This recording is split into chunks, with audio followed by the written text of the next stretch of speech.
going into the final stage of 2020, Alex. What do you think your chances are of qualifying? Yeah, I think we're right up there.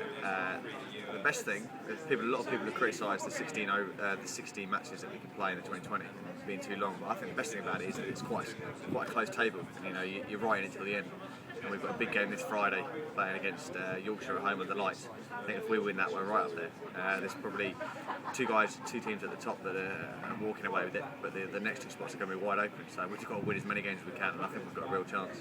Yeah, a couple of your mates obviously play for Yorkshire in the two spinners, Adil and Azim. Do you think you guys can sort of look to have a solid game plan against them? Yeah, definitely. I think when we played them last time, we played them quite well, but we didn't really get it just right. And I think we've learned from that, and I think that some of the guys will try a few fancy things on Friday and see what happens. Yeah, I like it. And who do you think your most sort of valuable player will be going into the last stages? I think it's two of them really. I think Skipper Hawley with the ball, Death Bowling, best in the world still in my opinion. I think quite a few people think he's best in the world. And then Vassie's been unbelievable for us. I mean, how many people thought he'd open the batting for us and do as well as he did? And so those two players for me are our most valuable players. Cool. And you've obviously got the longer format coming up. Is that something you're looking forward to? Definitely. I think you've played enough 2020 now.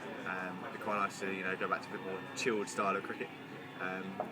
For me, I'm doing quite well so far. So hopefully, if I can keep my average up and do a few more scores, and if Northants can win a few more games, we're going to get a right chance of promotion. Yeah, and do you think it will be a sort of tough transition, or are you sort of relaxed about that? It could be quite hard to start with because we're going the last 2020 and then we go straight into a championship game the next day. But I think we'll adapt pretty quickly. Most of the guys are experienced enough now; they've done it so many times before, and I think they'll just switch just like that. Hopefully, I'll just feed off the older guys. Yeah, cheers.